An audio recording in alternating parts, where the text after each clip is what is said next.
చేస్తారు. ఇప్పుడు శబ్దంలో నేను ఎంతలా పొగిడాననేది రివ్యూ చూసిన వాళ్ళకి మాత్రమే తెలుసు. బట్ మీ వర్క్ అనేది ఎంత బాగుందనేది నాకు తెలిసినంత వరకు అయితే 100లో ఆ 50% పీపుల్ కూడా తెలియదు. మీరు శబ్దంకి ఏదైతే అంత బ్యూటిఫుల్ వర్క్ ఇచ్చారో నాకు తెలిసి అసలు తెలియదు ఎక్కువ మందికి కూడా.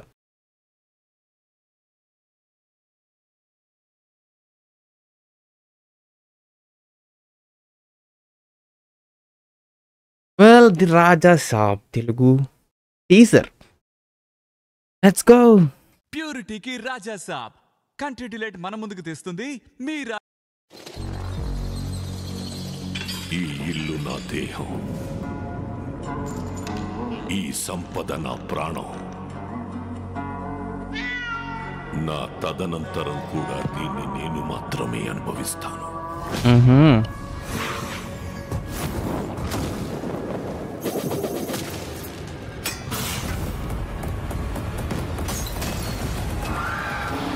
హలో హలో, బండి కొంచెం మెల్లగా.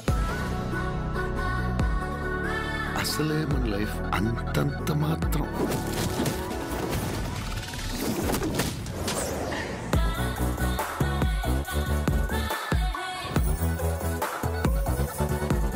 చెప్పు, చేసిన పాపమేమి?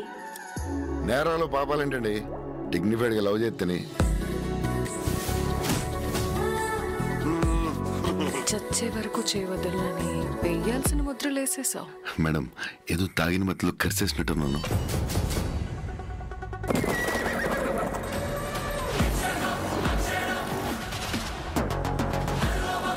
హే జగన్నాథ ప్రభు, క్యా హో రహా హై?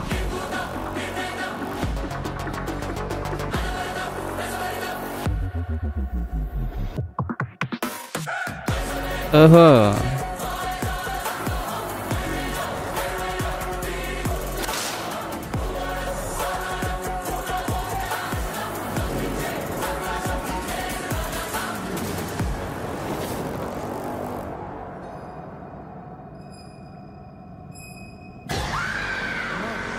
దుర్గమ్మ తల్లి కాపాడమ్మా.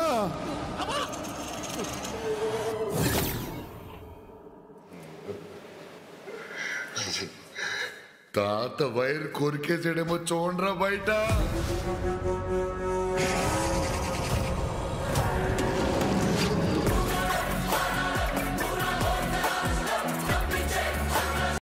Okay, December 5th. Okay, right, okay. ఆహా,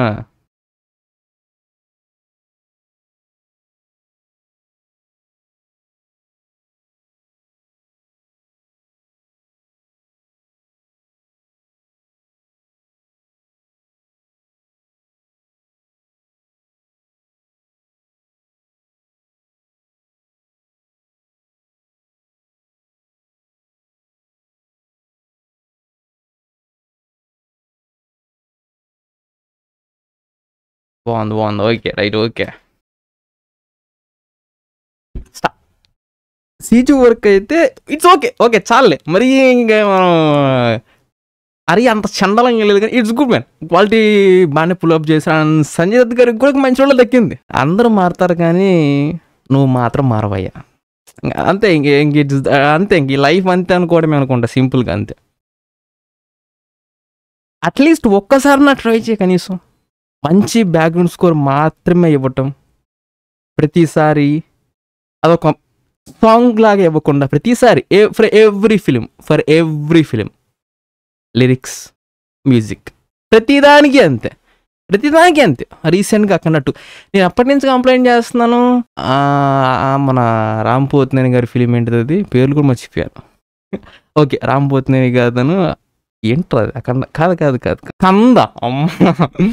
కంద దగ్గర స్టార్టింగ్లో ఫస్ట్ వచ్చినప్పుడు ఓకే రైట్, అది కొంచెం బాగా అనిపిస్తుంది. బట్ దానికి ముందు మహేష్ బాబు గారి ఫిల్మ్ కూడా ఒకటి, గుంటూరు కారమే అనుకుంటా, అవునంతే. అక్కడి నుంచి అన్ని at least not even one single time కూడా కనీసం ఒక మంచి బ్యాక్గ్రౌండ్ స్కోరే ఇచ్చిన పాపను పోలేదు. అట్లీస్ట్ ఒక్కటి కూడా లేదు.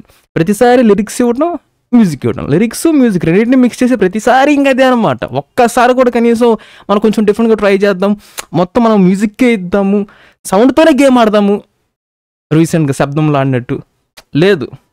నేను ఇంక ఇదే ఇస్తాను. ఇంకేమన్నా అంటే బ్రో డైరెక్టర్ ఏది కావాలంటే అది అంత సీన్ లేదు భయ్య. ఏ డైరెక్టర్ భయ్య ప్రతికూకులు ప్రతిసారి ఇంక ఇట్లాగే అడుగుతారు ప్రతి ఫిలింకి. నాకైతే ఫిడప్ అయిపోయాను చూసి ఏంటరా బాబు కనీసం అసలు ఒకసారి అసలు అంటే బోర్ కూడా అంటే ఇది ఒక ప్యాటర్న్ అయిపోయింది. ఒక ఫిలిం వచ్చిందంటే టీజర్ కావచ్చు, ట్రైలర్ కావచ్చు, దానికి ముందు ఇంకేదైనా అనౌన్స్మెంట్ వీడియో కావచ్చు, ప్రతిదీ ఇంతే ఉంటుంది అనమాట. అంతే. నాకైతే నచ్చలేదు, ఫ్రాంక్గా చెప్తాను, అసలు నచ్చలేదు. ఫిడప్ అయిపోయింది చూసి ఇంకే పొద్దుగూకులు ఇంకెన్ని సినిమాలు బాబు అనిపించింది నాకు.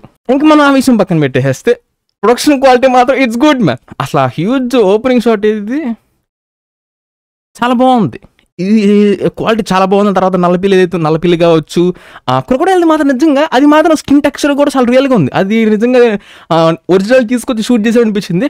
బట్ ద రిమైనింగ్ అన్ని కూడా మనకి ఫోటో ఫ్రేమ్ నుంచి పెద్ద దాంట్లో మనకి వచ్చింది కావచ్చు. ఇవన్నీ మనకి సీజీతోనే చేశారు కానీ ఓకే ఇట్స్ గుడ్, ఓకే డీసెంట్గా క్వాలిటీ అనేది డీసెంట్గా ఇట్స్ గుడ్ అనిపించింది అంతే. సో ఇంకా అన్ని కైండ్ ఆఫ్ హారర్ మూవీస్ లాగే సో అనుకోకుండా ఇంట్లోకి అయితే వచ్చేస్తారు. అది దొంగతనం కావచ్చు, ప్రేమించిన అమ్మాయి కోసం కావచ్చు, ఎలా ఒకలా సో వచ్చారు. సో దోచుకుందాం ట్రై చేశారు అనుకుంటా. సో మనకి సంజయ్ దత్ గారు స్టార్టింగ్లో చెప్పారు, నా సంపద అనేది నేను చచ్చిపోయినాక నేను అనిపిస్తాను, బయటకి ఎవరికి. సో వాళ్ళు దోచుకొని ట్రై చేస్తారేమో. సో ఇంకా అక్కడి నుంచి ఇంకా కంటిన్యూ అయిపోయింది ఇంకా స్టోరీ అనేది.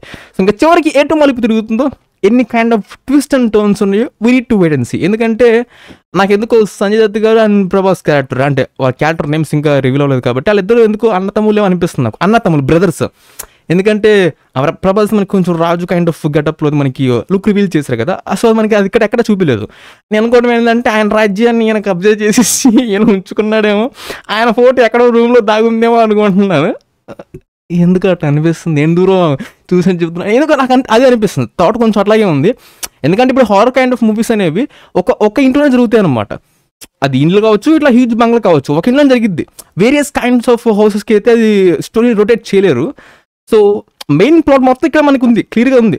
సంజయ్ దత్ గారు బంగ్లా, నా సంపద నాదే, బయటికి ఎవరికి ఏమన్నా చచ్చిపోయినా నేను అనుభవిస్తాను. సో నాకు అంతే అనిపిస్తుంది. సో అలాగా ఇంకా 3 హీరోయిన్స్, ప్రభాస్ గారు మంచి కామెడీ టైమింగ్స్తో ఇంకా అలా ముందు తీసుకెళ్తూ ఉంటారు. సో యా, సో హోప్ థియేటర్లో మాత్రం శబ్దంకి ఎట్లా అయితే సౌండ్ మిక్సింగ్ కావచ్చు, ప్రాపర్గా మిక్సింగ్ కావచ్చు, అంటే ఆ ఎక్స్పీరియన్స్ అనేది సౌండ్ పరంగా ఎక్స్పీరియన్స్ చేసింది రాజాసాబ్ ఫిల్మ్లో కూడా ఎక్స్పీరియన్స్ చెయ్యాలని కోరుకున్నాను. 100% చెయ్యాల్సిందే, లేదంటే వర్కౌట్ కాదు. ఎందుకంటే హారర్ ఫిల్మ్స్కి sound is the biggest backbone for the film, biggest backbone అనమాట. ట్రాక్ ఆడుకోవచ్చు అసలు లిటరల్లీ. ఎందుకంటే మనకి లాస్ట్లో ఒక అదే సడన్గా ఇట్లా వచ్చేసింది దయ్యంలాగా, మరి మీకు ఏమైనా జర్క్ కైండ్ ఆఫ్ ఫీలింగ్ వస్తుంది. నాకే ఏమనిపించలేదు. మనకి థియేటర్లో మనకి ఆ సౌండ్తో గేమ్ ఆడినప్పుడు ఆ కిక్ వచ్చింది అనమాట. అప్పుడు చూసినప్పుడు ఆన్ ది స్పాట్. ఇక మనకి నార్మల్గా ఏమనిపించదు. ఓకే మనకి చిన్న కైండ్ ఆఫ్ మాన్స్టర్ది ఇలాంటి విజువల్స్ బాగున్నాయి అనిపించింది. బట్ యాక్చువల్ గేమ్ మొత్తం కూడా మనకి థియేటర్లో ఉంటుంది అనమాట. సో అది తమన్ గారి దగ్గర నుంచి అది ఎక్స్పెక్ట్ చేస్తున్నా. అండ్ డైరెక్టర్ మారుతి గారు మీరు ప్రతి హీరో లుక్స్ అనేవి బాగానే మెయింటైన్ చేస్తారు. అండ్ ఇప్పుడు దాకా ఇచ్చిన కంటెంట్ కూడా ఇట్స్ గుడ్, ఓకే మంచి ఇంప్రెషన్ అయితే కొట్టేసేసారు. అండ్ కామెడీ పరంగా డైలాగ్స్ అని కొంచెం ఎక్కువ ఉన్న వాటిలో ఓకే నార్మల్లే. సో ఇంకా కామెడీ అనేది ఇంకా మనం ఫుల్ ప్రెజర్ చూస్తే మనకు అర్థమైంది. సో యా ప్రస్తుతానికైతే మంచి ఇంప్రెషన్ కొట్టేశారు. సో ఏదైనా డిసప్పాయింట్మెంట్ ఉందంటే తమన్ భయ్య. సో మీరు ఆ ప్యాటర్న్ని బ్రేక్ చేసేయండి. ఫస్ట్ ఆఫ్ ఆల్ నేను ఓజీకి కూడా ఎందుకు కంప్లైంట్ చేశానంటే నాకు చిరాకు వచ్చేసింది లిటరల్లీ. ఓజీలో హంగ్రీ వచ్చేది ఆ సాంగ్ బాగానే ఉంది, బట్ నేను బాగాలేదని అంటే ఇప్పుడు కూడా ఇది మీరు అది గ్లిమ్సే కదా, గ్లిమ్స్లో అంటే మీరు ఒక సిమిలర్ ప్యాటర్న్ ఆఫ్ వర్క్లో ఫాలో అవుతున్నారు ప్రతిసారి. కొత్తగా అంటే మీరేం చేయట్లేదు అసలు. అదే ఇప్పుడు దాని కంటెంట్ వచ్చిందా మనకి చేయమని లిరిక్స్ మ్యూజిక్ సాంగ్ లాగా ఇచ్చేద్దాం అంతే. ఇంకా ఇదే ఫాలో అవుతున్నారు మీరు. అది మ్యూజిక్ బాగానే ఉందంట కానీ మీరు మళ్ళీ టీజర్ 12 కట్లో పెడితే బాగానే అంట. ఎందుకంటే మీరు అదే వర్క్ ఫ్లోని ఫాలో అవుతున్నారు. మొనటమస్ అయిపోతుంది. You're not breaking that kind of pattern work అనమాట. And this song was for the absolutely a pure golden star ఇచ్చేయచ్చు. తమన్ భయ్య you're not breaking that streak. ఆ ప్యాటర్న్ బ్రేక్ చేయట్లేదు. So half gold and half silver it will be fine. మీరు అది break చేయండి first of all. మీరు next ఏ film చేసినా కానీ అది ఫస్ట్ ఆఫ్ ఆల్ మీరు బ్రేక్ చేయండి. ఫస్ట్ ఆఫ్ ఆల్ మీరు అది బ్రేక్ చేసేయండి. ఒక 1 minute ఉంది అనుకోండి, లాస్ట్ 20 seconds పెట్టుకోండి కావాలంటే లిరిక్స్ నా మ్యూజిక్ అనేది. బట్ ద రిమైనింగ్ 40 seconds అనేవి ఆ ప్రాపర్ మ్యూజిక్తో గేమ్ ఆడండి.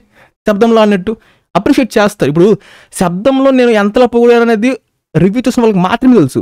బట్ మీ వర్క్ అనేది ఎంత బాగుందనేది నాకు తెలిసినంత వరకు అయితే 100లో 50% పీపుల్ కూడా తెలియదు. మీరు శబ్దంకి ఏదైతే అంత బ్యూటిఫుల్ వర్క్ ఇచ్చారో నాకు తెలిసి అసలు తెలియదు ఎక్కువ మందికి కూడా. మనం కష్టపడింది బయటికి తెలియాలి అంటే ఇలాంటి పెద్ద పెద్ద ఫిలిమ్స్లోనే యూజ్ చేయాలి. పెద్ద ఫిలిమ్స్లో ఎప్పుడు చూసినా అదే రొట్ట కొట్టుడు కొడితే ఏముంది చెప్పండి. I hope you got my point. Yep, yeah. And that's it. Subscribe if you enjoy it, and I'll catch you on the next one.